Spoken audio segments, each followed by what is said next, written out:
The country needs to know about it. The planet needs to know about what has taken place. And we've been lied to. I say this over and over. We've all been lied to for a minimum of 6,000 years. We're going to have to step back our thinking here to the people on this planet. Okay. They don't know there's extraterrestrials. Yeah. They don't know that there's not just one of them. Maybe we've got thousands. Maybe we got billions of extraterrestrials. The latest number, just recently, we doubled the number again. We now have 200 trillion galaxies out there. Bobby Ray Inman, was he alive then? I don't even know. He was just a kid then. So he wasn't. But Bobby Ray Inman later on became the #1 Yes. admiral. Still is. Yeah. But I'm just saying, he, 26 years, he ran with the ball. Right. Okay? Yes. He knew what he was talking about. So they watched this event, and they immediately structured and organized this group of people, pulling in all of the top scientists they could pull them in, put them inside a secret area, inside of an aircraft company. He put this organization together, which ended up being a major organization later on studying extraterrestrial and is still studying it. So are you saying that was the beginning of MJ-12? Yeah. Hi, I'm Carrie Cassidy from Project Camelot, and I am here today with a very honored guest. Actually, I should say guest, but Michael Schratt is joining us, and he's going to be helping to ask some good questions to our very honored guest. And this is Bill Tompkins, and he is a phenomenal individual and a very courageous individual. And it's rare when you get someone like this who will come forward and tell the truth. And we've been waiting a long time for this, let me say that. So Michael Schratt is an aerospace historian, and very happy that he's here with us today.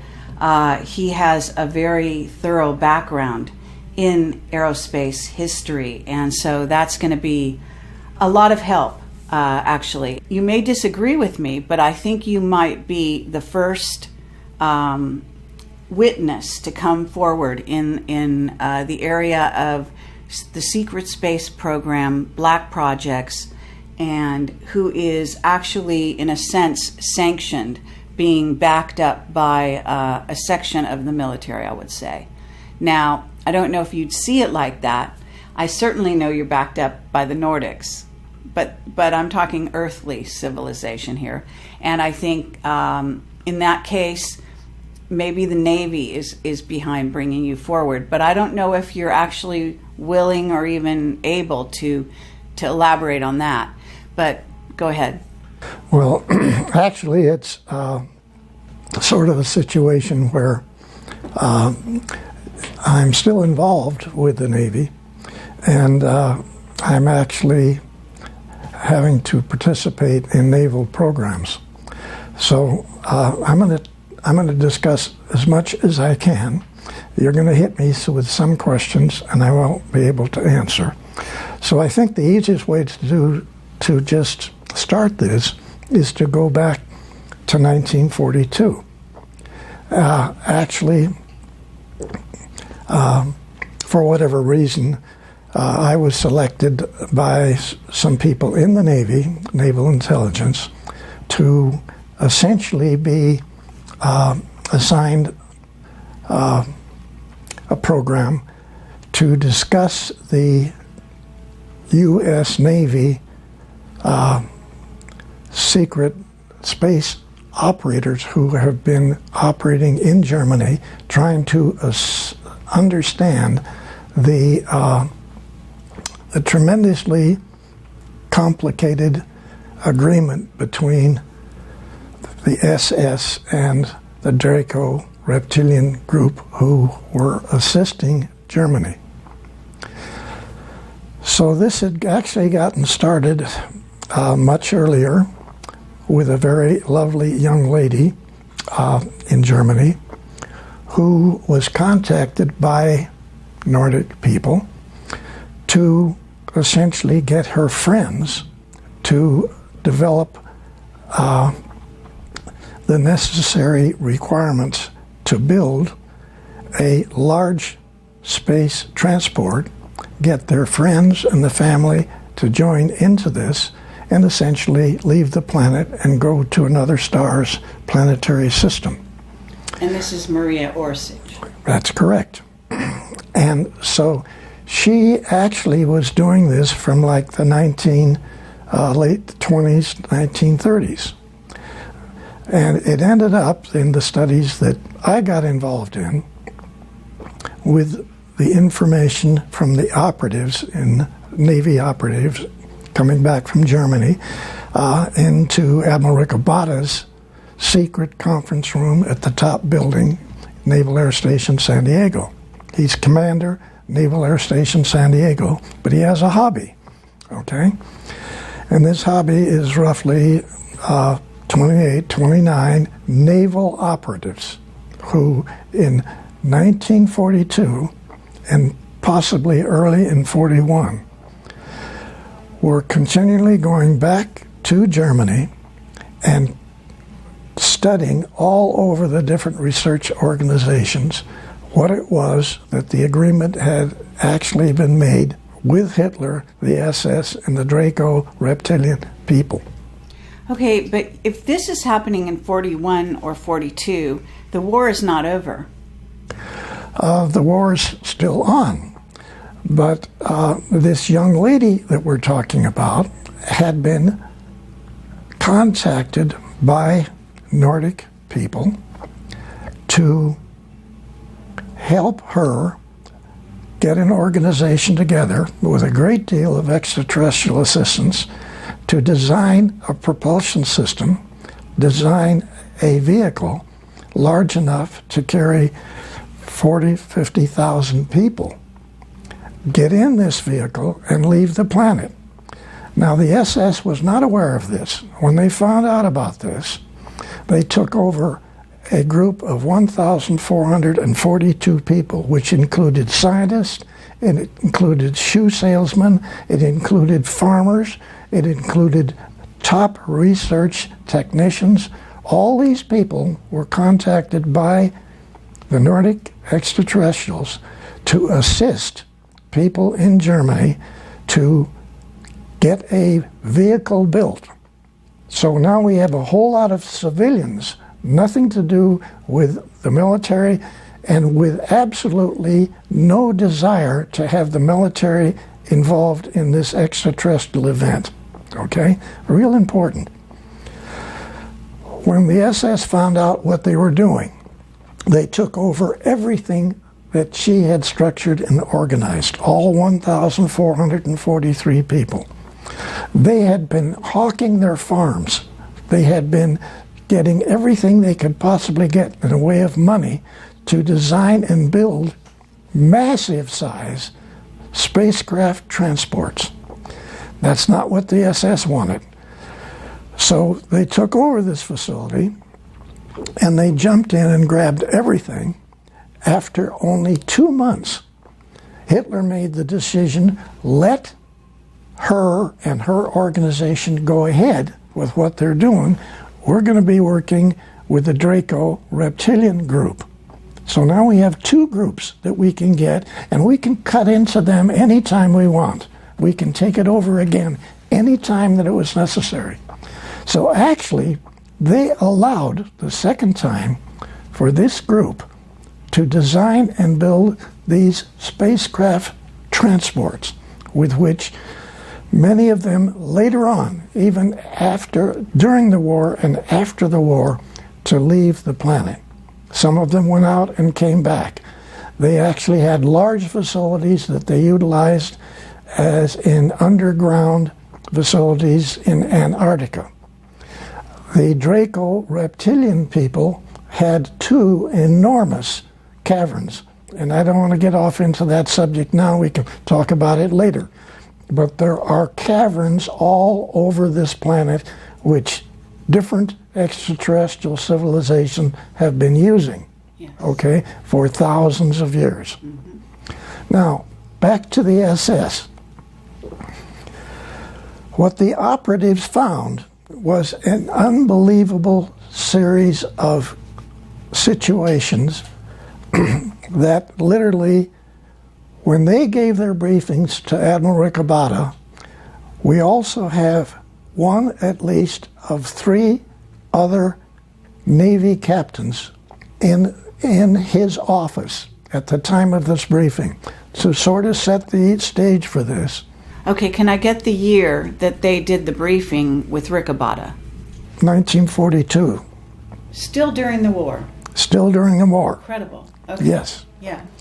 Now, Admiral Rickabotta, well, there was a large table. The operative sat on the other side of the table. Admiral Rickabotta sat here, I sat next to him, and one of the 3 Navy captains sat next to me. The typist sat at the end of the table. That's the only people that were in there. We always had the same people. Essentially, all of these meetings, all of these disclosure meetings took place at night. The Admiral's aide would wake me up, sleeping in my barracks.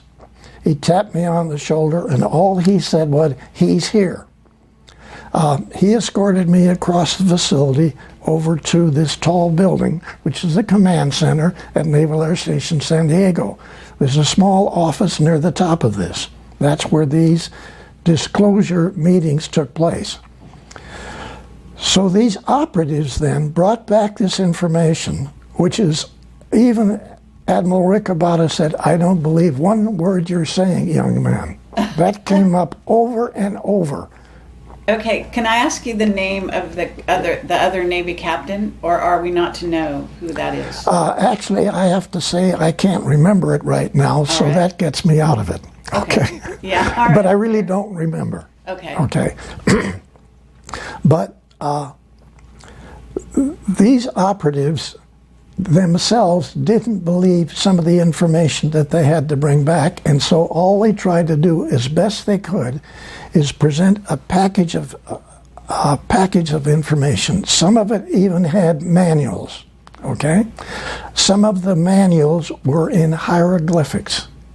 All of the manuals were in German. Then they had photographs taken inside of research facilities in Germany. They had photographs of UFOs. They had photographs of maintenance people working on UFOs. They had photographs inside of the UFOs. Okay, now I want to ask you something, because these operatives, you're calling them operatives, were these regular human beings, and how were they getting access to Germany at this time to get this information? Was this something that they were allowing the Americans to have?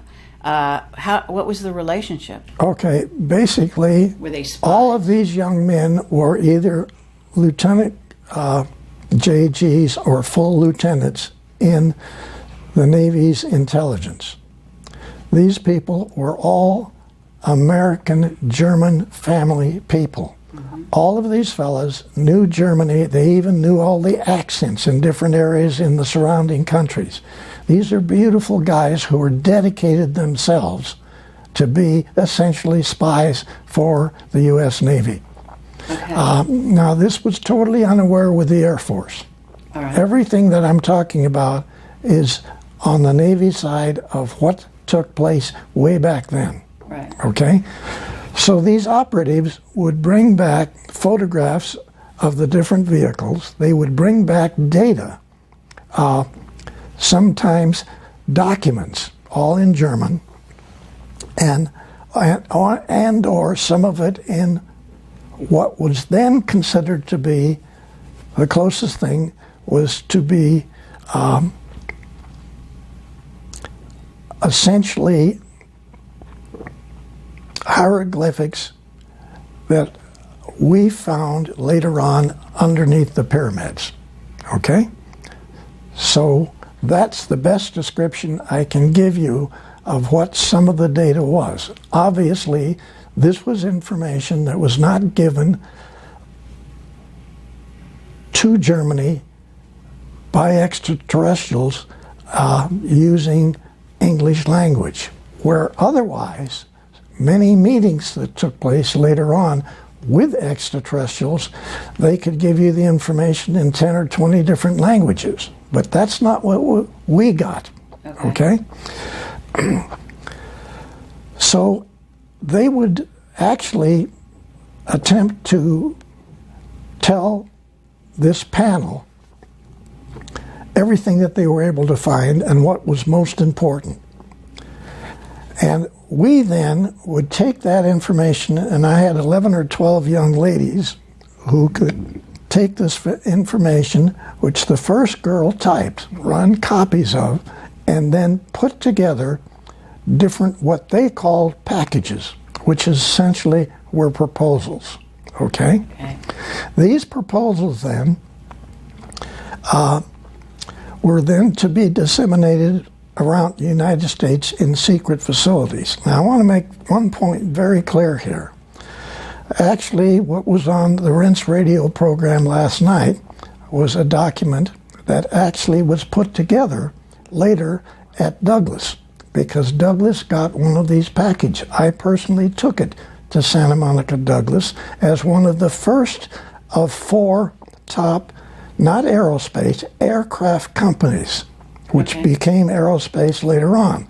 Remember, everything that we're talking about here, I don't know how to make this clear. You're trying to decipher, you're trying to understand, not just other extraterrestrial people information, but everything that you're getting is totally unreal to every single PhD on the planet. I have to say, people don't realize what took place in 1942 in the Naval Air Station at San Diego. This is unbelievable. And it's not just a statement of unbelievable. You couldn't understand it. When the documents were then taken, and I had to use one of the 2 airplanes that Admiral Rickabotta had. He had a twin-engine Lockheed Electra, which we used to fly back in the eastern part of the country to laboratories and naval bases. And then he had a 7-passenger high-wing single-engine plane, which we flew to Douglas and into Lockheed, out on the desert to the Navy facilities out there. So we put together rough information, and I want to try to explain what that information was. All it consisted of was a typed version of what the operative said, copies of that. Okay. Some documents, some photographs, some written notes, like there might be as many as 30 pages of written notes that the operative would give to the admiral. Okay, now I'm going to stop you there and ask you, Rickabotta and yourself, can we get a little background on why you 2 guys were so instrumental in this process? Now, I know something about you from reading your book, and I want to highly recommend his book. It's fascinating. But I do want to share with the audience here, Rickabotta, you told me on the phone, I think you said he was Australian and he wasn't trained in America. Is that right? Yes, and you're asking a very important question, okay? What you're asking, it's extremely important. We're going to have to step back our thinking here to the people on this planet. Okay. They don't know there's extraterrestrials. Yeah. They don't know that there's not just one of them. Maybe we've got thousands. Maybe we got billions of extraterrestrials. The latest number, just recently, we doubled the number again. We now have 200 trillion galaxies out there. Mm-hmm. And to say that we're the only intelligent people in this universe is naive. But we were, the people on this planet, were tremendously naive. They had no idea what these naval operatives brought back to what essentially was my delivering of these packages to the four top airplane companies, because there wasn't aerospace. Now, back to your specific question. Who was Admiral Rickabotta? He was born in Australia. He came to the United States, went to school, joined the Navy as a third-class seaman. He worked his way up. Now, what's extremely important about this is that my mission statement working for Admiral Rickabotta was as disseminator of advanced aircraft research. Okay? That was my mission statement working for Admiral Rickabotta, was a copy of 80% of his statement, who was written by the Secretary of the Navy Forrestal. Okay? The Nordics contacted Forrestal. I'm saying this, you don't believe it, this is what happened. They contacted Forrestal and had Forrestal selected to initiate this whole thing in the U.S. Navy.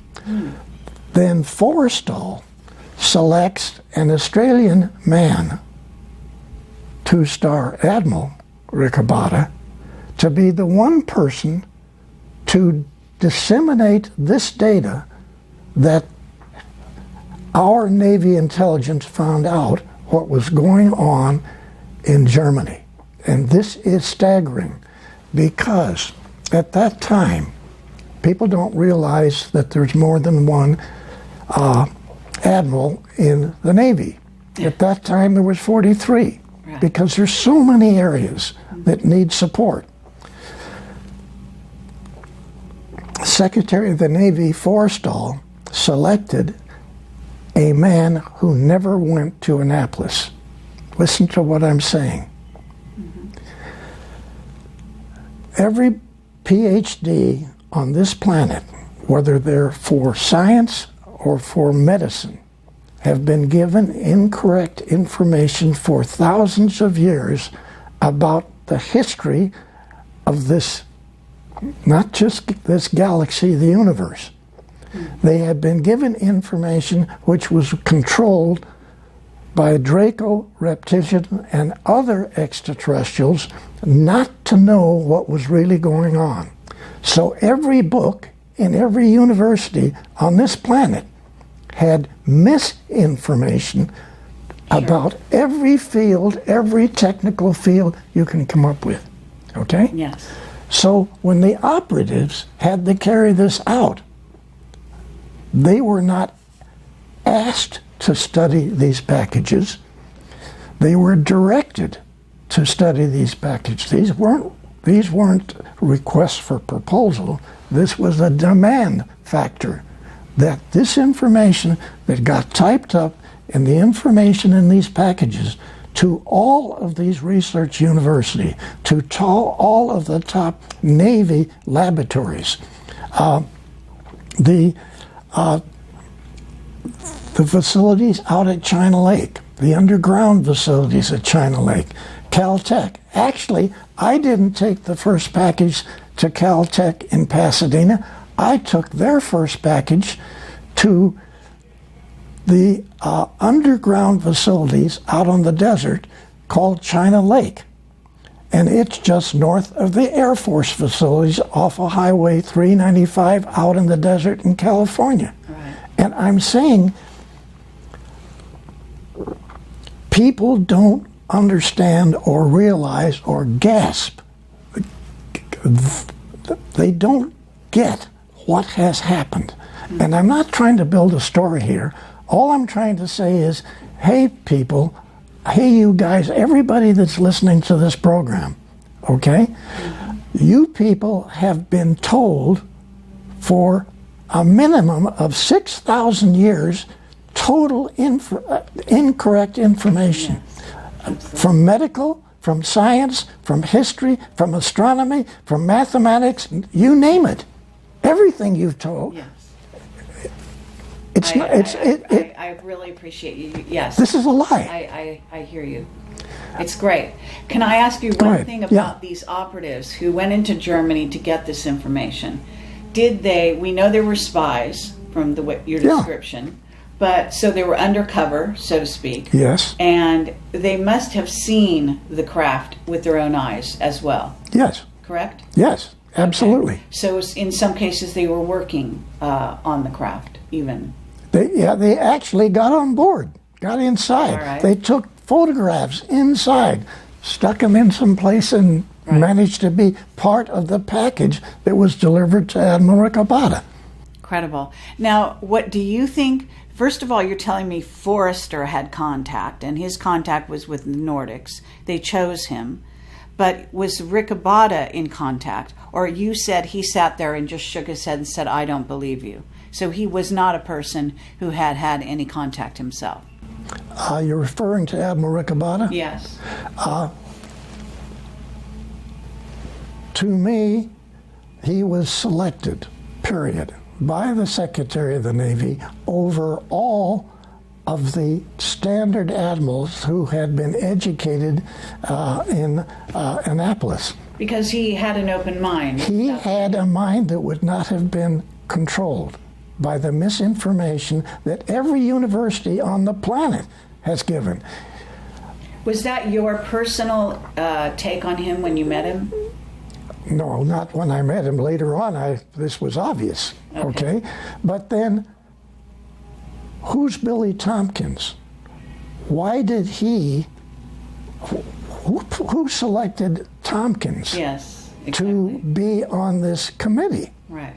Because I get pulled out of high school in the first year, halfway through the first year, the Navy pulls me out and puts me through boot camp. And then my orders say, report to Commander so-and-so, Naval Air Station San Diego. I'm only saying, I don't have a doctor's in these degrees that are required for all of these studies. Right. I don't have. Right. But then, my mind wasn't clouded with misinformation like the Admiral. Okay? Okay, but to get back to you, and this, we've got this setting of this conference table, and you're sitting next to Rickabotta, and eventually you deliver out all these packages around what becomes the secret space program, but the American. And did you take some to Britain? No. I only took facilities to United States secret facilities. All right. Now, right away, I want to hit you with this, and this is important. Okay. Even the document that was on Rinse Radio last night, it's a Douglas document that was put together inside the secret think tank at Douglas, where I went to work many years after the Navy, okay? Because I worked for Northrop and other people. But when I got into Douglas, they put me in this secret think tank. So that document is called, it's a big thick thing, and it has the Douglas logo on the front of it, and it's called Unconventional Propulsion Schemes, okay? And it doesn't have a confidential stamp on it. It doesn't have a secret stamp on it. Everything that we took, I took. I flew in the airplane, in the Admiral's airplane, to Lockheed, to Naval Air Development Center, Warminster, Pennsylvania. I flew to all the top secret facilities.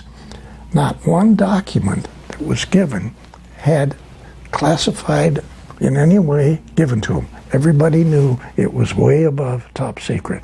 Yes. No document was stamped. I hear you. Yeah, and I had heard that on one of the other shows. So the idea being that if it wasn't stamped, people wouldn't notice it. They wouldn't make a big deal of it. Yes. It would just pass through hands. If anyone whose eyes caught sight of that document accidentally, they wouldn't see it, so to speak. But it's an interesting way to handle the most classified subject on the planet. Absolutely. Well, actually, quite ingenious, really. So again, but I want to get back to you because here you are. You're a kid at this point. I mean, right out of high school. I'm 18 now. 18. Okay, so you're 18 years old, but they've chosen you. I assume Forrestal and the Nordics chose you.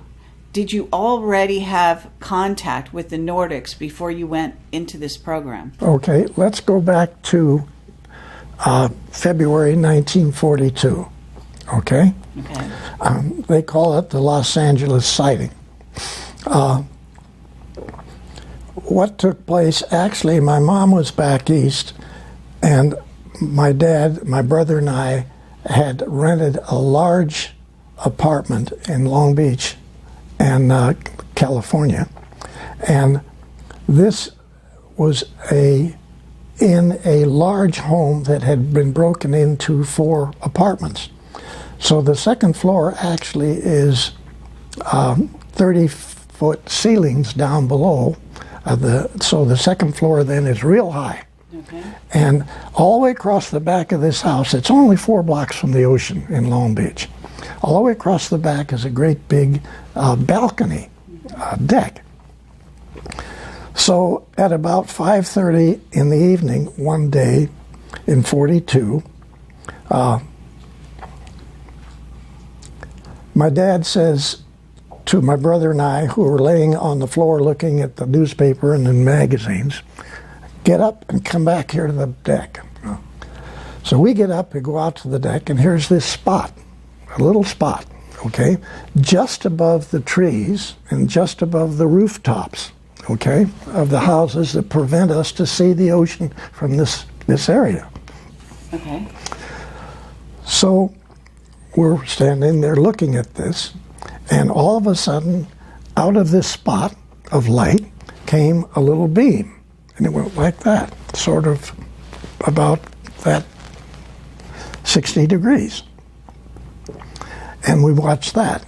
Then this beam went straight like this, hit the back of the house, lit up all of the trees, lit up the back, the roofs of all the houses, everything was lit up. And we went back, hit the wall, and then go forward and grabbed the railing.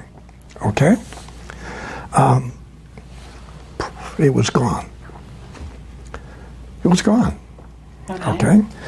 So we went back, we had dinner, listened to a show on the radio, went to bed. At about 1:30 that night, all of the anti-aircraft guns started firing.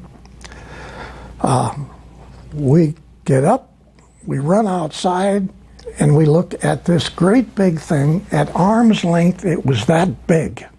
It was parked at about 8,000 feet. I'd been a Navy pilot, flew almost everything that the Navy had. I knew what the altitude was. I knew what this thing was. There was 8 searchlights on the bottom of this vehicle. Bang, bang, bang. All these shells were bursting on the bottom of this vehicle on a continuous basis for an hour and 30 minutes. Just parked right there. Now, all around it, above it, different vehicles were coming. This lasted... This is the Battle of L.A. you're describing. This is the Battle of Los Angeles, okay? But at that time, you were still a kid, right? Yeah. So you hadn't been a Navy pilot yet. No. But now, later on, you were able to remember what you saw and know that it was these... I knew what the altitude was. I somehow knew this altitude, okay? Oh, really? Yes. And later on, I did. I flew almost every plane that the Navy had. So the craft that you said there was because there's a newspaper picture. I don't know if that's really the real thing. The newspaper was not a good demonstration of what took place. All right. Now, what I'm trying to say in evaluating what happened in this sighting,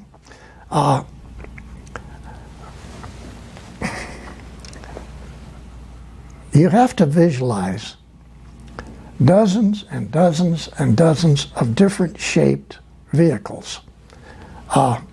This great big one parked right above you, right over Long Beach, okay? Everybody is outside looking at this and watching it. There's vehicles going on both sides of it. There's vehicles above it. And several times, actually, the vehicle went underneath and the anti-aircraft gun lights, the searchlights, shined on them and followed them. So this goes on till about 2:30. We get bored. We all go back to bed. Okay? We get bored. Well, no, while hold this is on. happening- Just wait a minute. Hold on. Okay? We get bored. Yeah. Now, while this is happening, and it goes on until 5 o'clock in the morning, many of the other people outside, okay, outside watching this from the street, Yeah. stayed up all night long. Yeah. Okay, but Better than a movie. okay, no, wait a minute. Just listen now, on the other side of your planet, at this same time, the Germans were bombing London. Oh, wow. Oh my gosh. Holy cats. This is February 1942. Right. Okay? Incredible. Now, we got bored and went to sleep. Now, I want to make a very important point about the Los Angeles event, the sighting. Okay. Nobody got scared. Nobody got nervous. Nobody ran in the house and jumped with the covers over their head, okay? Everybody watched this thing. Nobody got sick. Nobody got real sick, died. There weren't anything of that. The only people that were killed in this were from our own shrapnel. Now, people watched this same sighting, we found out later, from Santa Barbara. People watched it from San Diego. Sure. This is a massive group of vehicles. Now, listen to this analysis. You got to tell me. There's only two ways this could accomplish what was going on. One, the extraterrestrials vehicle come in over the ocean, okay? Hundreds of them. They go all over Los Angeles. They go to they go to the telescope on Mount Wilson. They make a turn. They either go north or they go south. They fly out to sea, they turn around out over the ocean, and they come back to make you think there's a whole lot more vehicles there than actually there is. They either had to do that, or we watched thousands of vehicles come in over western United States from 1:30 to almost 5 o'clock. Mm-hmm. And they shot at them and weren't able to hit them or destroy them in any The way? shells burst on the bottom of them. They're not bursting on the bottom. There's an electromagnetic shield, but the shell hits and it blows up, but it doesn't do any damage. Now, yes, we did shoot down two small ones, which were not occupied. One of those went in the ocean only a half a mile off the Rainbow Pier in Long Beach. Your Navy picked that up.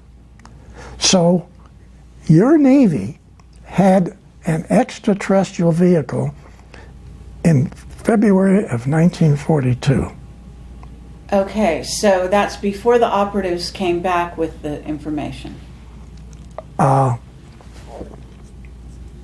you said in 1942 they had... Okay. This took place just before I was contacted, pulled out of high school, thrown over to Naval Air Station, North Island. Okay? Mm-hmm. What this says is that a whole lot of people who were involved in this sighting immediately knew there were extraterrestrials. Now, I want to take this a little further. People who watched this sighting, and this is not, there's documents that prove it, but they haven't been released.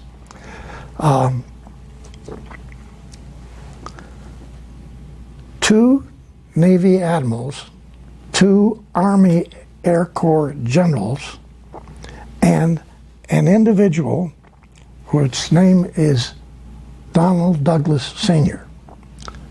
Those 5 people were in meetings that evening. They were still in meetings. They watched this whole thing. They watched everything. And bang, extraterrestrials. No cover-up.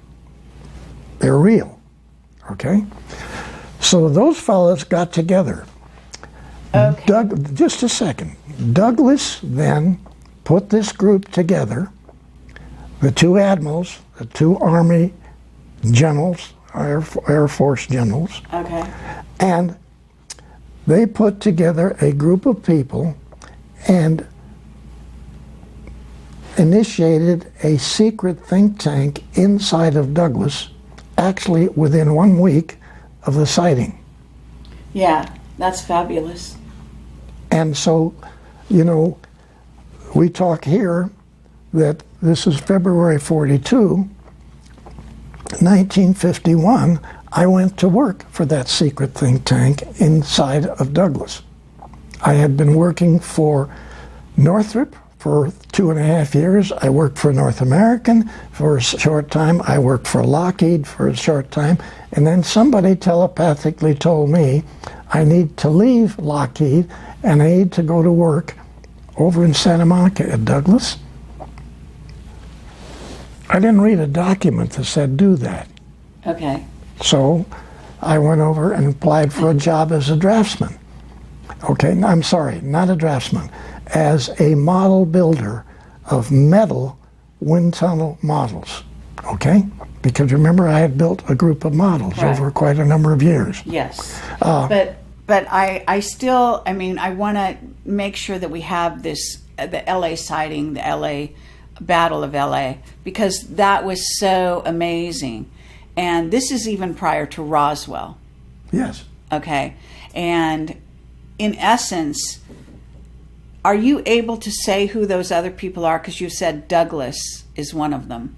But the other admirals and generals that were in that meeting, that small meeting, watching all of this, who then put the secret think tank together, who they were? Is one Curtis LeMay? I mean... Yes. Okay. Bobby Ray Inman, was he alive then? I don't even know. He was just a kid then. So he wasn't. But Bobby Ray Inman later on became the #1 Yes. admiral. Still is. Yeah. But I'm just saying, he, 26 years, he ran with the ball. Right. Okay? Yes. And he knew what he was talking about.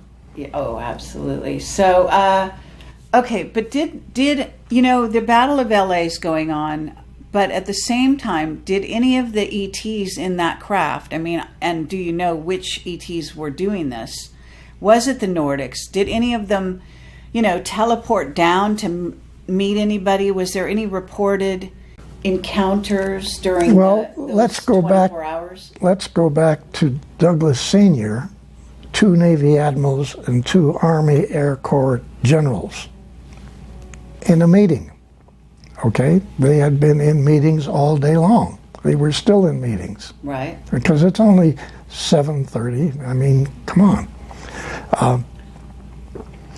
So they watched this event, and they immediately structured and organized this group of people, pulling in all of the top scientists they could pull them in, put them inside a secret area, inside of an aircraft company.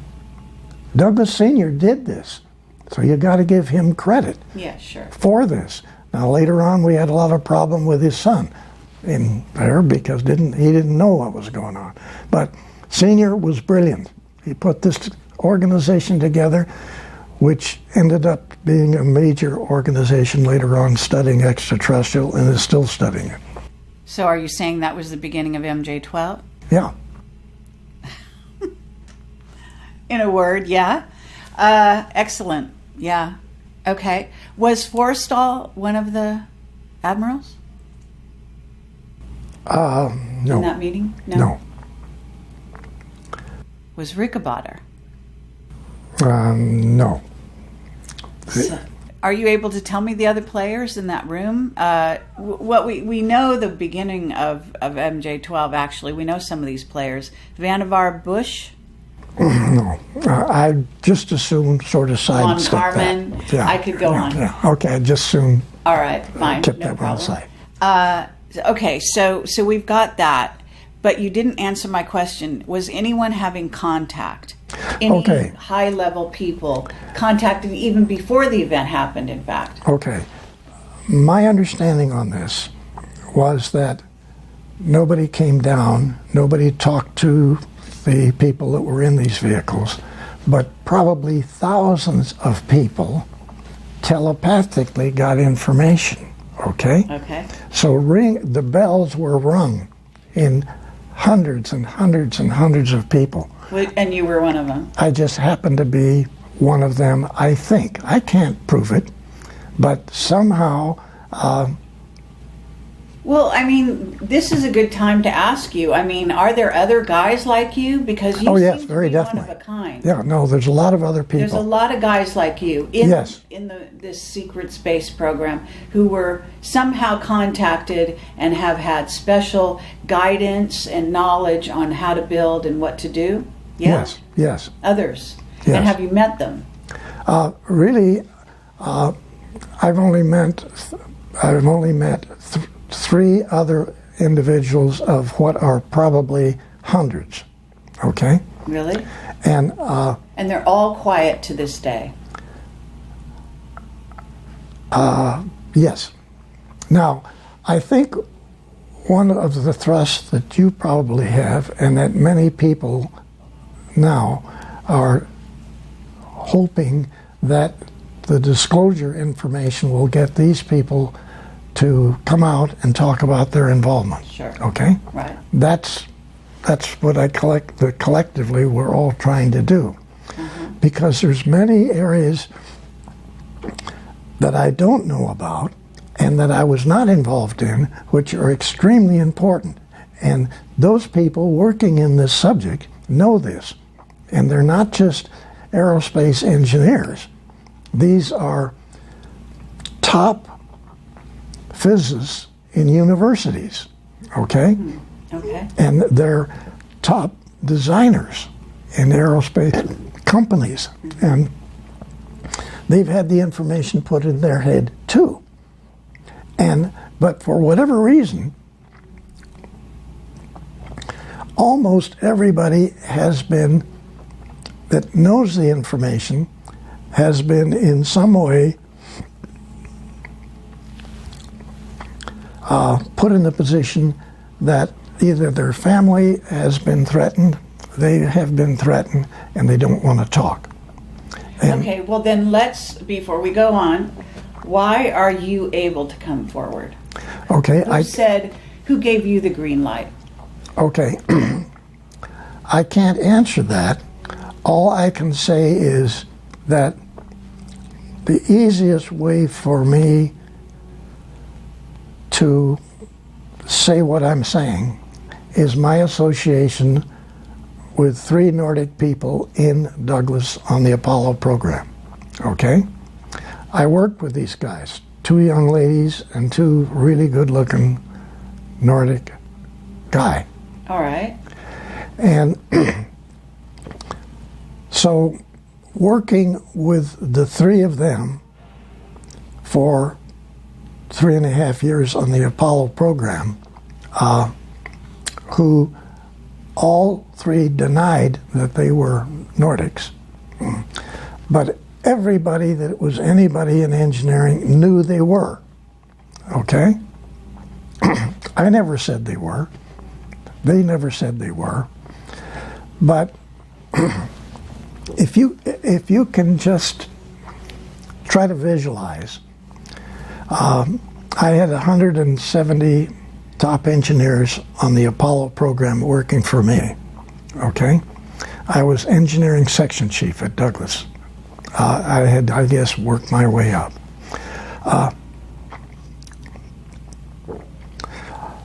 I come up with approaches and concepts, and I get these implemented by all my designers.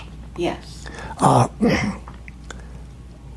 Where did some of my ideas come from? I have this very nice looking young lady who never stops kidding. It's fun to go to work. Mm-hmm. She never stops kidding. She's always sticking it in and turning it. And not just that, but she's always stuffing things in my head. Mm-hmm. So, like when I presented this complete redesign of the Apollo program to Dr. Von Braun and Dr. Debus at Redstone Arsenal, one of the most classified facilities on the planet, yeah. I had a 6 foot by 6 foot model in a great big box put on the DC-7 to fly down to the Redstone Arsenal, okay? Yes. I rented a truck. There weren't inside or closed trucks available. The only one that they had just board sides on it. So here is this great big gray box that could be a nuclear bomb. I drive this thing, and I've never driven the gears on this in my life. I'm in a 3-piece business suit. I'm driving this truck with this bomb box and you in the just back. Drive it onto the base or something, and right? Wait just a second. Now, my secretary had told me before I left, I've typed you an authorization as an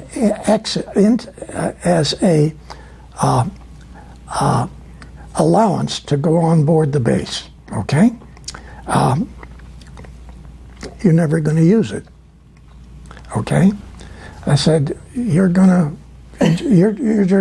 get on base and you're not going to have anybody bother you, okay? So yes, I'm driving this truck a long straight road to get to the gates of the base. And she said, I told you before, Billy, telepathically, I'm driving the truck, just keep going. So the gates open, okay? So great. Now, off on the right hand, wait a minute. Great movie. Yeah, okay. Off on the right hand side yeah. is this massive parking area for all of these trucks, all of the people to get on base, go through the security checks. It's one of the most classified bases on the planet. Sure. And the doors open, the gate opens, and none of the 4 police guards at the office, they didn't pick up their rifles and come out and start shooting. Nobody did. The rifles just stayed by the front door where they stood. But is this Nordic mind control? Yes. Is it? Yes. Okay. So what are you telling me? You're here because of Nordic mind control today? You know what I'm saying? I mean, is that what's happening? I mean, are these, top admirals who've been in this game now since 42 at least, are they letting you come here because they've been persuaded to do so, or because they've been mind controlled by Nordics to let you come? Okay. I have to say, really, I don't know. And I really don't know. I love that. Okay? That's awesome. Okay. That's awesome. I would say that that's probably how you got, actually, I didn't just mean here disclosing, but actually here talking to me, because I'm usually the most dangerous woman out there. I mean, to tell you the truth, that's my reputation. So somebody letting you talk to me. I mean, I know the Nordics are cool with me. So now I know why you're here, because... You just answered it. All right. Okay? Yeah. Now, while we're still not believing the gates to open, I drive this truck through a massive base that's covered with trees. You can't see the sky. Okay, you can't see where this tall building is that Von Braun's tower is. Right. I finally get to this. I drive right up. There's 3 levels of steps going up if you come as a guest. that you can go into the back and drive in the back and get in there. So tell me why, you tell me why 4 security guards come down the steps carrying a big rectangular dolly with 4 wheels. Okay? Yeah. I haven't said anything to them. They come over to the truck. Right. I'm out of the truck. They take the boards off the side, lay them down on the concrete. They pick up this model and they put it on this dolly. Why was that dolly available? Sure. I'm asking. Nordic mind control again. Okay. So they carry this big box with the model in it, the command center for launch of Apollo, which nobody in NASA knows even exists. Because remember, that's my concept of what you've watched on TV every time you watched an Apollo mission. That great big facility. Well, we got a lot of questions about that. But just a second. Our contract on the S-4B stage of the Apollo, the command stage section, okay? Right. Requires us to utilize a open hangar with doors on both ends of it to check out our facility, our stage, and then assemble it on top of a outside assembly area, okay? This is insane because we've got the most advanced circuits that have ever been designed for the entire computerized operation of Apollo. Because remember, Germany was all mechanical. They did not use computers. Even back in those days. Back in those days. Now, this facility then has this massive outside structure where you assemble your stages on this, and it's 270 foot high, okay, out in the open, and then somebody lights the engine and we get the engines to operate and it lifts off. The checkout of everything is outside. The checkout of the facilities and every part of the whole program is out in an environment with the doors open in a hangar. Okay, are you trying to tell me that because that it was somehow camouflaged and so people wouldn't look or couldn't see it, or? No, I'm saying that our contract required us to do all of the assembly and checkout of our stage, which is the controlling stage of Apollo, in an open hangar in the worst atmosphere that we can do it on the planet, because the humidity at this location so why was it like that? I mean, was yours. Are you saying you made a redesign from that, or I said to Dr. Debus and Dr. Von Braun in my briefing that I don't want that hangar that you want me to check my stage in. I want, well, first of all, you guys with the V2s in Germany, roughly 68% of the time when you check it out and then you lift it, there's problems with your own V2s. Yeah. So I'm going to check out my vehicle, first of all, in an inside closed area in the vertical position. And I'm going to keep it in a vertical position till I pick it up and put it on top of the lower stages. Okay, but I want to know why, if the Nordics had this amazing technology and they were helping you and feeding you ideas for Apollo, why was Apollo so rudimentary? Is there a completely other Apollo that we never saw? Because we know that things happened on the moon once they got there, and you said, and I want to talk about all that. But you know what I'm saying? In other words, you're still talking about this module that has, is basically a rocket. It's like a tin can. No. that's old technology. Why did they let the humans continue with that kind of a design? They could do what you would say would be a partial assistance to a country, and maybe we say they used the United States. Okay? Now, the Germans had been playing with rockets, liquid rockets, for way before World War II, and even World War I. Okay? So they have their command center, the launch center, underneath the ground with concrete above it in a silo, an underground launch silo with a periscope up on top. They can look through. I said, we're not going to do that. I not only want my vehicle checked out in a vertical position and assembled that way, but I'm not going to use your underground launch facility for my cabinets full of support, checkout, and launch equipment. I want a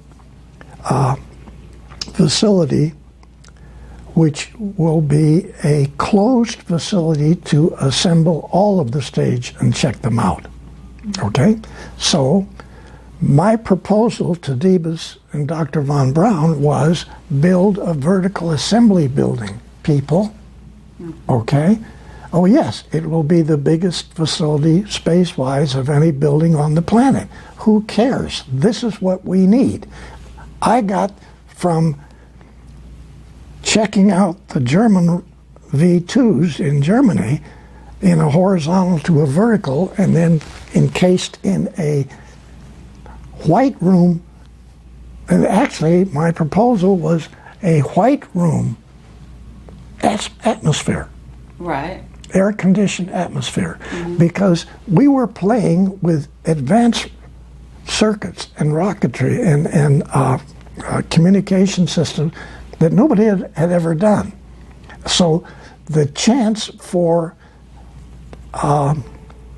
something to go wrong was astronomical. And what I presented to Debus and von Braun was not just buildings, completely changed the whole checkout and launch at the Cape for production launches to the moon. Okay? So if you'll remember in that book, Selected by Extraterrestrials, there's a drawing in there that shows Cape Kennedy, Complex 39, and then a whole bunch of complexes all the way down this side for Launch Complex 39s, and then circles down here for these massive truck facilities to haul up all the equipment to build a 10,000-man naval base on the moon underground. Okay, yes, but did this get built the way you wanted it to? It finally did, yes. Really? The facility got built exactly the way the four major changes to the Apollo program came out of 170 guys in a engineering area called Launch Complex 39, which we designed at Douglas. Okay? Okay, but you're still not, you didn't answer my question about the technology. So you're basically saying, because this is interesting, you're saying that the Nordics have some limitations in the way they help, in the way they interfere with planet Earth. Is that what you're kind of getting at? Okay, you're getting complicated, your questions, but we have to step way back. Again, not really understood by the public, okay? Yes, there are Federation facilities out in the galaxy where other extraterrestrials get together, and there's many different missions for many different types of programs. But we'll talk about one of them, which cruises the galaxy and it has as many as 30 different extraterrestrial civilization people on board. It looks like the moon, okay? But it's a planet. I mean, it's not a planet, it's a vehicle. Right. Okay. So this cruises the galaxy. Is it a Dyson sphere or not? The what? Is it called a Dyson sphere? That's one term, but actually, we're getting more complicated. I need to answer your question. When we got to the moon, we found out a lot of surprises, okay? The Draco reptilians were already there. And we knew because we had probes when we went, non-manned probes that we sent around the moon. So we knew there were facilities on the backside.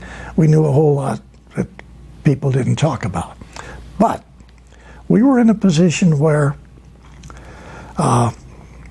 this moon is not a moon, okay?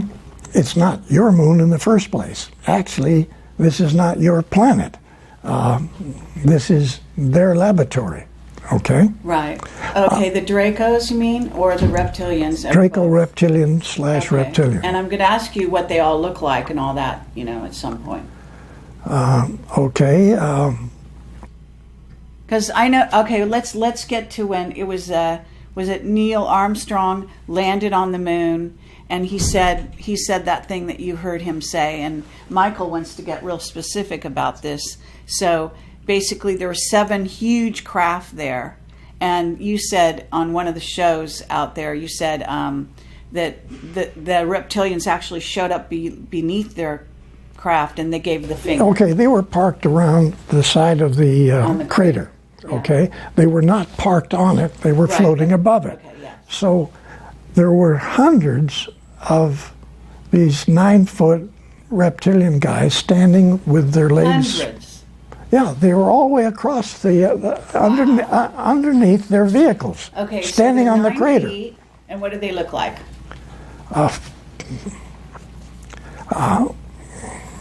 They're ugly-looking lizard, alligator type people. They got the same skin as the lizards got. Right. Okay, and terrible looking faces. But then they have the ability to shift and look like a human. All of them do. Okay. Okay. Do you think von Braun was a reptilian? No. You really don't? No. Okay. Your president, yes. Oh, what? Which one? George Bush Sr.? Yes. Yeah. Sure. And Bill Clinton and this guy you got got rid of. Yeah. Yeah. They all were.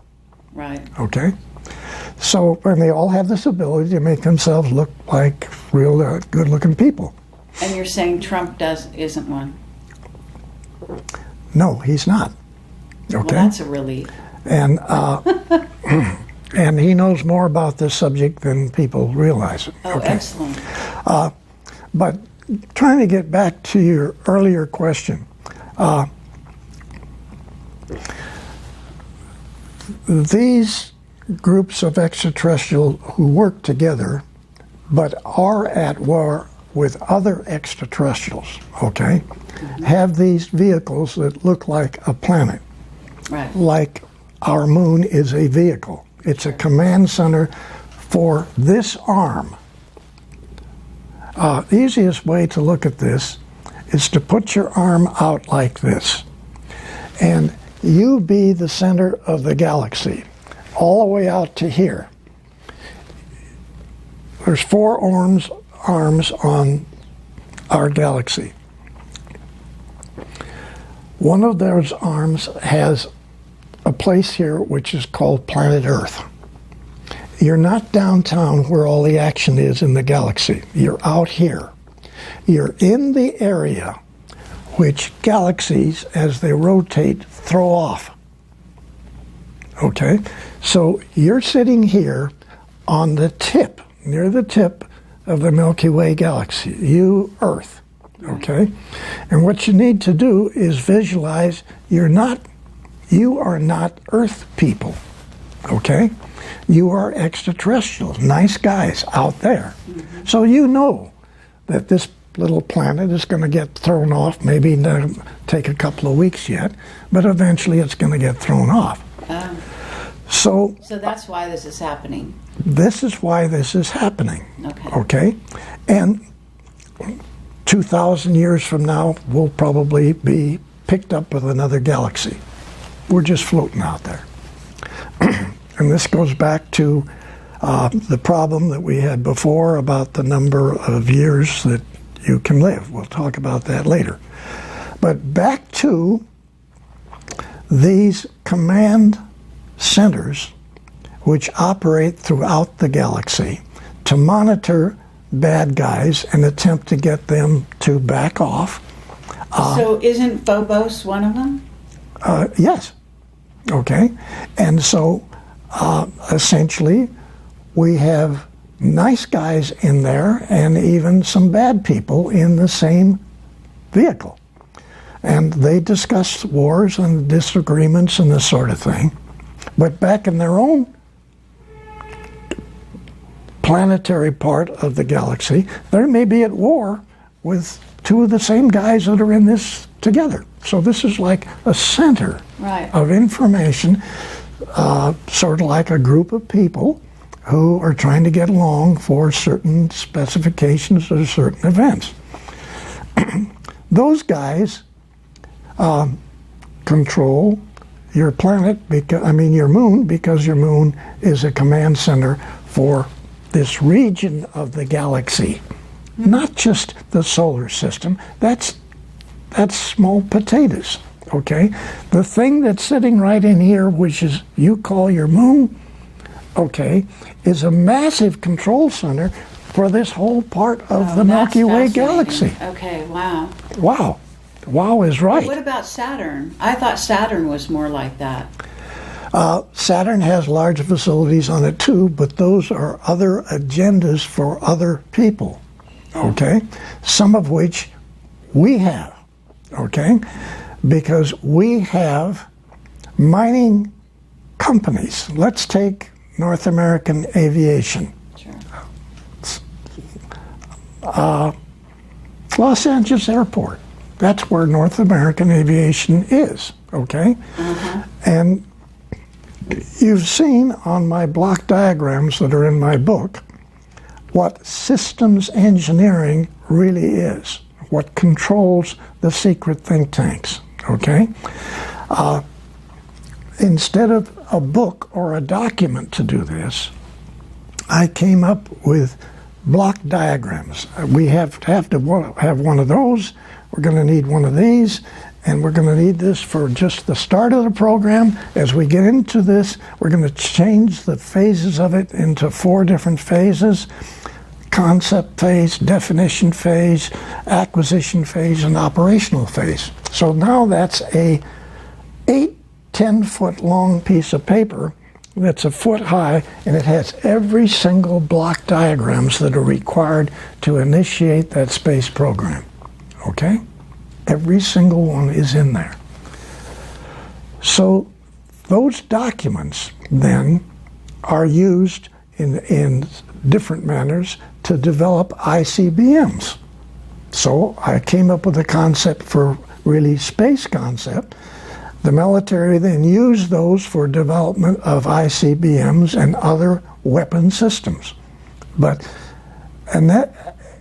The initiation of that is to understand our position on our association with extraterrestrials. That's what the block diagram is for. All these events that have to take place to interface with extraterrestrials. What do you mean? Okay, that's very complex, what you just said. It is very complicated. So you're talking about yourself having a diagram, having been the person who creates a diagram that the entire, sort of maybe all the militaries are going to follow, that's going to diagram out our relationships with these with the rest of the Yeah, ET we've races? used what turned out later to be a standard requirement, this block diagram thing, for every weapon system that any of the military has, whether it's Air Force, Navy, Marines, doesn't make any difference.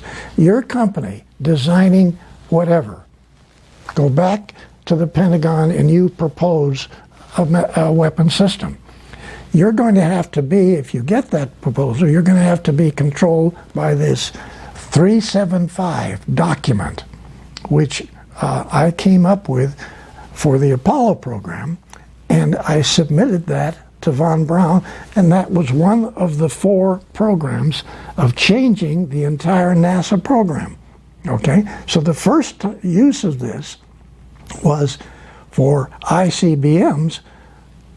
I took that system and defined the entire Apollo program and the missions, because they had several missions.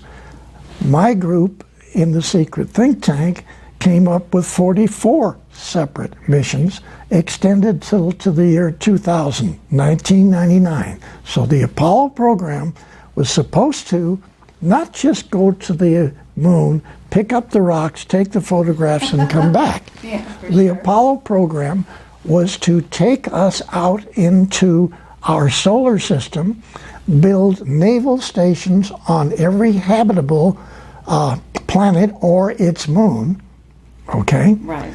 And then the next phase was to go to the 12 closest stars, Alpha Centauri being the first, put naval stations, bases on all of its planets, except we stopped that one because it had 2 suns and the radiation factor was not, we couldn't do it.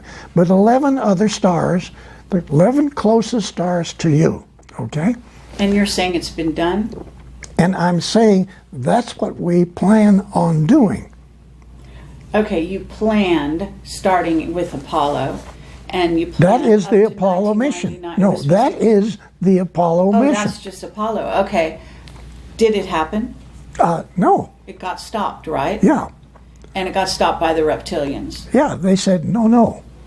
Okay, now this diagram that you're saying, this block diagram that is the militaries are all following, it basically is, in a sense, your design initially. It came through you, but it must have been downloaded to you somehow from the Nordics, Okay. saying what Earth people were going to be allowed to do. Is Yeah, that what it's saying? okay. What kind of weapons they could or couldn't build? It was not for weapons. It was for us, and actually that's in my book. Right. It was for us to go out into the galaxy.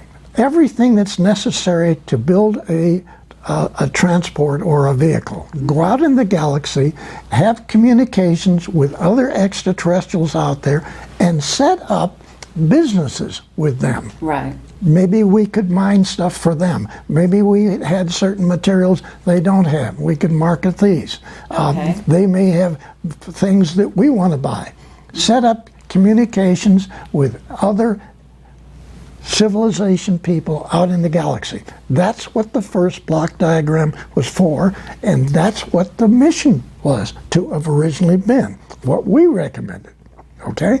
Yeah. Now, yes, Nordics put that stuff in Billy Tompkins' mind, and he runs with this ball. Okay? But you've got it in the book. I mean, that's what our thrust was. It was not military. Then the military picks up this document, and they run with that of every military program anybody wants. Okay, but when you say the military picked it up, I mean, here you are kind of almost embedded in the military. You're dealing with von Braun and Diebus. Now, they're Germans. Yeah. Okay? So there is some kind of interaction going on between still Germany, the U.S., and then Project Paperclip. Yeah, bringing right. over all the Nazi scientists. Yes. And at some point, we're being infiltrated. It's clear in your book that you, and especially your close friend that you worked with a lot, you used to talk in the dialogue of the book, you're always saying someone is interfering, someone is on a higher level trying to manage this situation. Implement the situation. Okay. So you're having both white hat guys out there, okay, and we got black hat guys out there. And they're both influencing us. And they still are. They have their agendas. And they still are, yes? Yes. Yeah. As we're talking, they're still doing this. Yes. Okay? It hasn't stopped. Okay, before we continue, and I want to take a short break, I'd let you drink some water. I don't want to leave this subject where Michael can ask his question, that he has, make sure that he got his question answered about, again, back to Neil Armstrong on the moon and the 7 huge craft and all the reptilians standing there.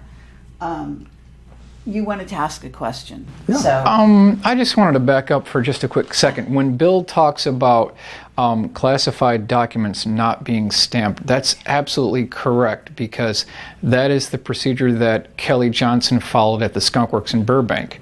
When they were doing the F-80, the U-2 spy plane, the A-12, and the SR-71, none of those documents were stamped top secret. That was per Kelly Johnson, so you're absolutely correct about that. Crazy, but yes, you're right. Yeah. So, Bill, are we to believe then that you are the genesis of the vehicle assembly building at the Kennedy Space Center? You're the genesis for that idea? Yeah, but that actually is for the NOVA program. Okay. Okay, NOVA vehicles. In the book, I think there's 7 of them in the one picture. You see 7 different types of NOVAs. You see the Apollo vehicle, it's over in the corner, it's a little tiny thing. Then you see these great big things that are 10 times the size of Apollos. Okay, those are all trucks. They're trucks to haul up boring machines for the moon, to bore into the moon, to find areas where we can do our construction of a 10,000-man naval operation and research base on the moon. That's what our Apollo program first phase is. Not just go to the moon and pick up the rocks. We were going to the moon to a program that actually operated, this is 1963, it was operational till 1999. Okay, the moon, the Apollo moon program. Okay, so all these. But it got stopped, and then it continued. I mean, it went black, I guess, is what happened. Yeah. But do you want some water? Yeah. Does anyone else want to take a short break?